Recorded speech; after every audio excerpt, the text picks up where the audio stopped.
How do you know if your adrenal function might be the cause of something that you're experiencing, some sort of condition? How do you know that that's where you need to start?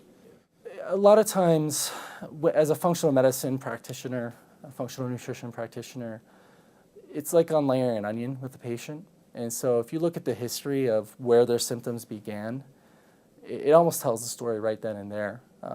One of the things I talk about in my initial consultations is tell me how you got from A to B. When was the last time you felt healthy? And if it was like right when they had their kids, or right when they, maybe the transition happened right after a divorce or something like that, then obviously adrenal stress was a big indicator there, and I might pull my.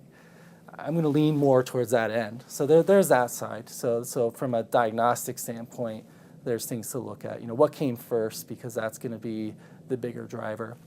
Because if you're stressed and your body doesn't have the hormones, it's going to be very tough to heal. You can give the right supplements, you can be doing all the right things, and if you're stressed, it's going to be very difficult.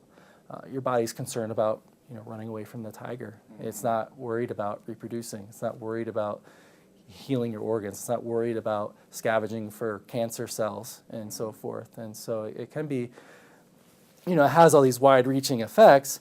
Go to the root cause. Start with some general herbs that can help coax that balance back into place. Revisit your lifestyle, your coffee intake, your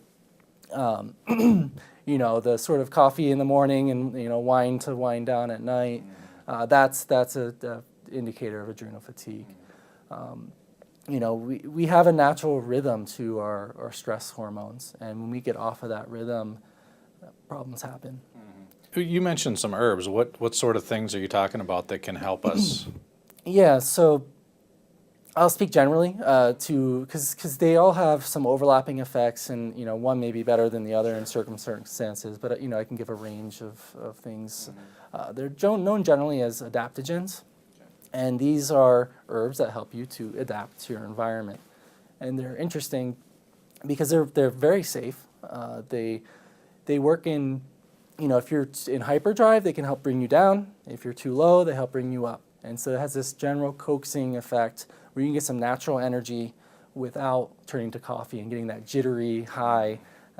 These are things like ashwagandha, holy basil, very popular herbs, ginseng, both Asian ginseng, American ginseng, and often combined with some other herbs like cordyceps, which is actually a mushroom extract, which works very well with some of these herbs, and it almost has a multiplier effect on these herbs because they can be gentle, and that's what you want, at least initially, so that that, okay, yeah, I am a candidate for something a little more aggressive, instead of turning to that more aggressive thing foremost.